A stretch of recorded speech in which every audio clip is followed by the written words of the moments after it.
you get to a certain point, usually around a million, few $1 million net worth, where you're trying to trade in the money for experiences. But I'll extrapolate more that the experiences, whether it's a distant memory or a future event, is more for the emotions, like you said. So if you are like, let me just cut to the chase, we're just all in it to get the warm and fuzzy feelings at the end of the day.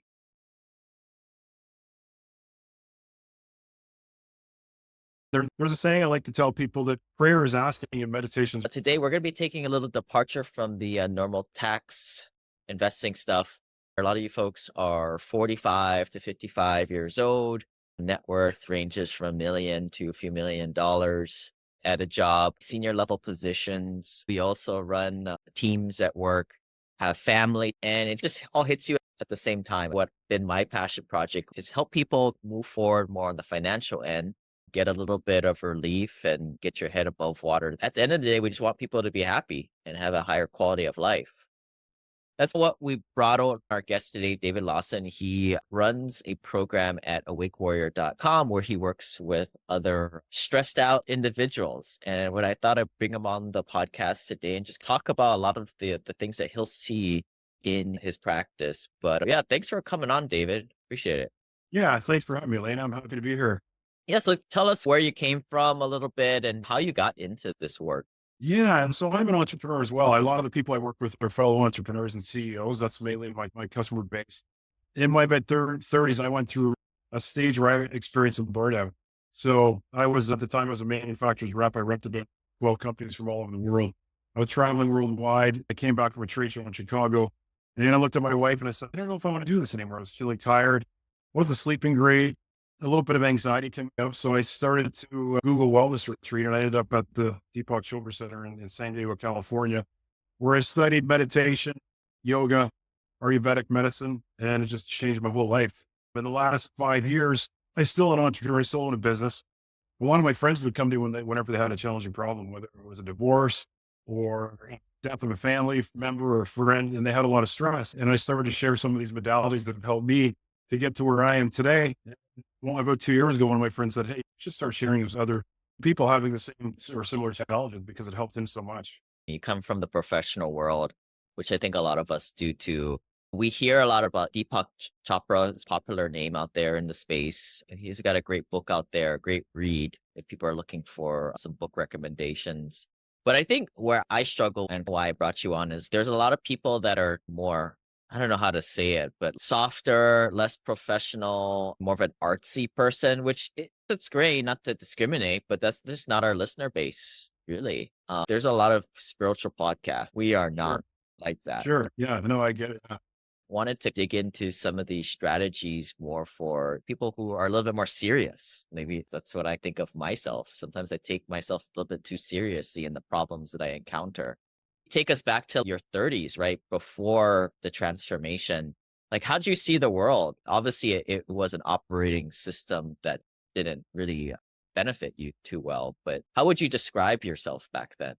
In my view, you can have all the money in the world, but if you don't have your health, what good is that? So that's where I was at. You said, where was I before? I had two properties. I was making well into seven figures, but I wasn't healthy. I wasn't happy. I went on a journey that had me look inside for that sort of fulfillment and happiness versus the way we're conditioned in our world to look outside for some material things, which are great to have. But again, if you don't have your health, what good is having all the money in the world? I probably didn't handle things lane very well. And my outlook was more is better and kept chasing money, probably suppressing some of the emotions that I had as a kid. I had a traumatic event when I was a kid. My dad died when I was 15, driving me to a hockey game. He fell in my lap and he was dead instantly. So I used some of that work and pushing myself to make more money to suppress some of that grief. And I think most of your listeners, if not everybody in the world, has some trauma in their life, whether it's childhood, a divorce, or a father that was an alcoholic, or mother that maybe didn't love him very much, whatever it is. Everyone's had a level of trauma. And my experience is most of the clients I work with, there's usually a behavior that dictates them pushing or avoiding some of that trauma in their life, whether that's working too much, whether that's alcohol, whether that's drugs, whether that's binge watching Netflix every night, whatever the behavior is, it's usually an addiction. And it's usually a component of pushing some energy that's not comfortable down. I call it in martial arts. In Japan, they call it the hara point, which is the downtown around the belly button. There's a lot of uncomfort in our lives from stuff that happened when we were kids And most people push that down with addiction behaviors that don't usually benefit their health and well-being. That's like the first thing that even maybe I was at this point at one my life too, that you think that there was nothing wrong, right? It is what it is. Or even if maybe you had a great childhood, it's still there's things there. Yeah, like I said, everybody's had something, right? You don't go through this life without someone close to you dying.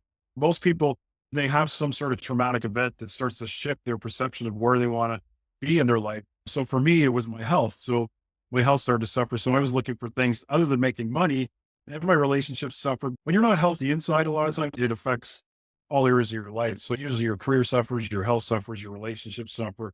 And that was all three for me. So most people, they hit some sort of turning point in their life, makes them realize, hey, we're taught all the answers are out on the outside. Get the new house, get the new car, get the latest Tesla, get the trophy wife. All these things are external. And I think when people reach a point where they have some sort of healing crisis or a traumatic event or stuff comes up from their childhood that they maybe been pushing down for years, then they start to realize the answers are actually on the inside. I help people go on the inside, work through some of those traumatic events or those emotions that are causing them health issues or career issues or relationship issues. Usually it's a combination of one or all three, helping them turn that inside, which they've never been really taught to do. And then it helps them release some of that energy and get healthy. Yeah. We think that we're not conscious of us just keep going for more and more. There's some kind of external type of motivation. Before somebody kind of moves down this path, is it like you need to have awareness of that first? Or is it sometimes it's obvious when it's not you, right? But it's hard to look inside and be self-aware and say that I am just doing things just to remodel my house or just to get that next car or just to get that promotion. And sometimes people like justify getting the next promotion as just a means of, I don't want to work for that guy, my peer, right? I think most people at some point in their lives start to realize that some of these externals don't work anymore. Like they don't make you happy. The goalposts are constantly shifting, right? So you get this thing, then you want the next thing. Like I remember for me, just to give you an example, it was like, okay, when I get my first $250,000, I start my business in my 20s. And then I got there. And then when my house is paid off, things will be great. And so I paid off my house. So when I get that second property, oh, life is going to be so much better. And when I get married, there was always a future based event that I thought would bring me fulfillment and contentment and happiness. And then an hour later, like, what's next? What am I, or a day later, or a week later, what am I going to buy next that's going to bring that fulfillment?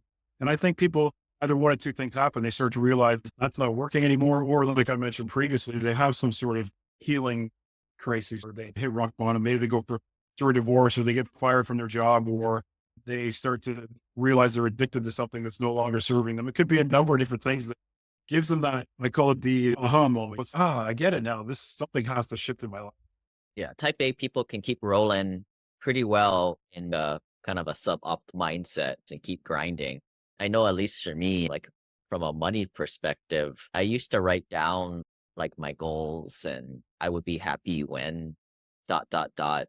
What I noticed, it's fun to look back because you see the progression. But when you do this for several years in a row, you start to realize, like you said, the goalposts keep moving and keeps going and going. And then start to realize the insanity of it all. I guess once somebody hits that position or that rock bottom event happens or that wake up call, like what's the next step, right? Because you're awakened to this, right? That's your URL, awakenwarrior.com. Yeah, no, absolutely. And yeah, they awake and they have an awakening moment. And that looks like that's different for everybody. There's no one person, for example, me that may save them. If I resonate with someone great, I can help them get through some of this stuff. It could be a friend, it could be another mentor, another coach or a therapist. But at some point, people start seeking for answers outside of, again, that materialistic mindset. They start seeking for things that are more, say, on the spiritual side. And you talked about before, you're more of a business podcast. People start searching for maybe things that are more internal based and helping them look inside versus outside. You mentioned write down your goals. Sometimes I get my clients to write down how they're feeling, and then that can be very powerful because all of a sudden we're taught write down all the things you want. But what about checking in every morning and whether you write them down or just acknowledge them how you're feeling? That can be a powerful exercise for someone. I just worked with one of the exercises I gave him for the first session we had was he used to rush out the door at 5 o'clock and get to his business. And I had him for the first week. The first thing we did was have him in the morning, sit down before he does anything, no phone, no distractions, and just 10 minutes. and check in and see how he's feeling. And that can be a powerful exercise for someone on the start of this. Maybe it's one of your listeners that's going through something challenging. That can be very enlightening. Check in with yourself. And if you're happy, great. If you're sad, maybe you cried. But for the most part, especially with men, we're not really taught to acknowledge how we're feeling. We're supposed to be cyborgs, no feelings, dude. And that's how I operated for a while. Then somebody remind me of another exercise, jot down your emotions. Like you said, at the end of the day, when you look at those goals and I will be happy when you get this car, this house, you fill up your infinite banking with 50 grand or whatever. At the end of the day, you look at that and it's like, why you're doing that? And you're trying to go after feelings. And if people have read the book Die with Zero, you get to a certain point, usually around a million, few $1,000,000 net worth, where you're trying to trade in the money for experiences. But I'll extrapolate more that the experiences, whether it's a distant memory or a future event, is more for the emotions, like you said. So if you are like, let me just cut to the chase, we're just all in it to get the warm and fuzzy feelings at the end of the day. Yeah, a lot of the financial stuff is some of the feelings are feeding things that, for example, your neighbor gets the Ferrari, then you need to get the Ferrari, or it could be you think that's going to, again, a feeling of bring you happiness. But we talked about it before, it can be very short sighted. When I'm talking about feelings, I'm talking about the emotions like joy and happiness and some of the higher frequency emotions that bring you a nice, fuzzy feeling we talked about. And some of the lower frequency emotions, depression or anxiety or grief or crying or sadness. Once we move through some of those ones that most of us push down with some of the things that we think make us happy, that's where you find the true joy and the peace. And that's where you find the real freedom because $3 million in your bank is great. And I'm not saying there's nothing wrong with striving for that. I've done that most of my life. But at some point, I think there's more to it than your bank balance. I think people, especially nowadays, there's a huge shift going on in the world. People are looking for more fulfillment outside of materialistic things. We've been sold that false bill of goods where our happiness is dependent on our advertising agent, their business is built on that. Right? You buy this thing or you get happy. That's how all the ads are geared towards our psychology of buying things. Yeah. I think the first step that I've been struggling with is allowing myself to feel those emotions. The Hui 7 retreat that we have, what brings me anxiety is like doing that big PowerPoint presentation and preparing for it. So I'm just going to stop doing that and I'm just going to record it in a much better format and just give it out to folks. But when I look at it and my emotions are like what brings me joy and happiness of that weekend, it's the downtime, the later evenings when people are just relaxing together in community. So we're going to try and do more of that. But if I didn't sit down in my thoughts and analyze what are the emotions of what certain events or things that happened did, I wouldn't be able to guide myself. And I think that's part of it is like, at least myself, is I live in so much chaos and anti-quietness. I think that's where a guy like yourself steps in and allows the mind to speak in a way. Yeah, you summed it up. Most business guys, was on a podcast with a CEO from Ireland today, and he's in his late 50s, but in his mid 40s, he said he felt like he was having a heart attack at his desk. It was like chaos. His business was growing and he didn't know how to manage it.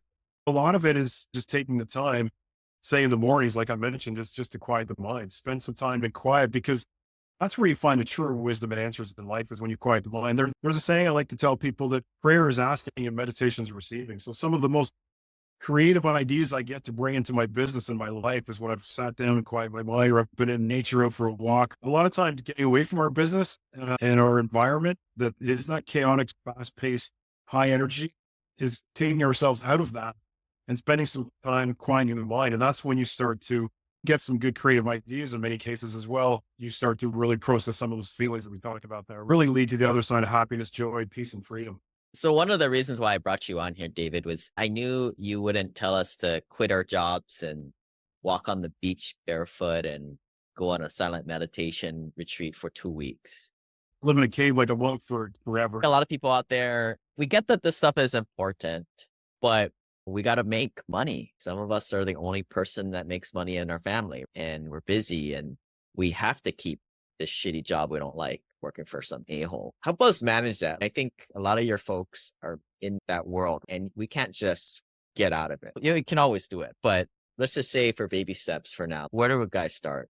First off, you got to realize, used to use the nursery example. You're the goose, lays the goose, you own this business. You create the golden eggs. I have a business too. I'm the goose. I'm the goose that creates the golden eggs. So all your listeners out there, They're the ones, like you said, maybe a single family provider, they're laying the golden eggs and making that money. What happens if the goose gets sick or the goose is not operating at full potential? What I find is if you have a balance in your life and take some time to work on some of these internal practices, is you actually expand your business and you get better. Like I said, you get more creative when you spend time when you're quiet. You're more peaceful and relaxed and calm. When you're more peaceful, relaxed, and calm, you're more than likely going to attract customers. People don't want to be around someone that's on this just chaotic state. They're not going to feel safe giving you your money, for example, in a business transaction. So I think if you can find some balance and break some of these practices into your daily routine, everything shifts and everything Yeah. changes for the better. Also add on to that one, like for people who are more on the manager level, if you're in your 40s and 50s at this point, it's going to be very quick that a Gen Z or millennial works for you. And this whole like, I'm too busy, I need to uphold this face of I'm super important, super busy. That's not going to resonate with the younger folks out there. And this generation shift is happening. Yeah, for sure. The younger people realize that quality of life is more important than size of paycheck, I think. And that's a shift that's happening very fast. And I think even guys in the 40s and 50s are starting to hit certain stages where they're really realizing they want to spend more time on their health and wellness versus just on making money. So I guess what are some things like guys and gals right now listening, driving to work? Hopefully their Tesla drives them there automatically. What are some things, maybe an exercise that we can do or they can do the next time they have 5, 10 minutes quiet time? Like what's something that they can do right away to get some little traction? Yeah, the first one we talked about earlier, Lane, is very powerful. Just checking in with your emotions. Usually first thing in the morning is the best time. You just actually ask yourself how you're feeling, but take the time to listen. Don't rush off and don't have a distraction. No phone, no text, email, social media, music, television, no children or dog, or just go in a place where you can find some private, quiet time and check in how you're feeling. Another thing you can do in the morning, and you can actually do this throughout the day, which is powerful. One of the modalities I teach is breath work. So our breath work is basically involuntary, meaning when you're stressed, you breathe very shallow. So we breathe up in our top half of our chest and our upper section of our lungs. So it's very short exhales when you're stressed. It's like, I'm exaggerating, but it's a very short exhale. To voluntarily have control over your state can change your breath. So by changing your breath, you can take your body, your physiology from a place of stress and anxiety to a place of calm fairly quickly. And I'll walk you through this and your listeners as well. You don't want to do this while you're driving, but something very powerful is called belly breathing. Some people call it Buddha breathing.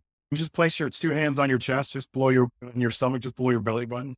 And it's best if you close your eyes, but you can do it with your eyes open. And you take a long, slow, deep breath for about the count of 4 in through your nose. We'll do it together. So 1, 2, 3, 4, right? And you fill up your abdomen so it's like a balloon, and then exhale for the same amount that you inhale. So you exhale for the count of 4, and your stomach goes back in. You might want to do that for 3 or 4 breaths, just a long, slow 4 second inhale through your nose and a long 4 exhale out through your mouth. That can really shift your energy. And again, take you from a place of feeling stressed and anxious to a place of calm. And if you want to go deeper, that's some of the stuff I do with my clients. I teach them a regular breathwork practice. Once you start practicing different breathing exercises regularly, you start training your brain.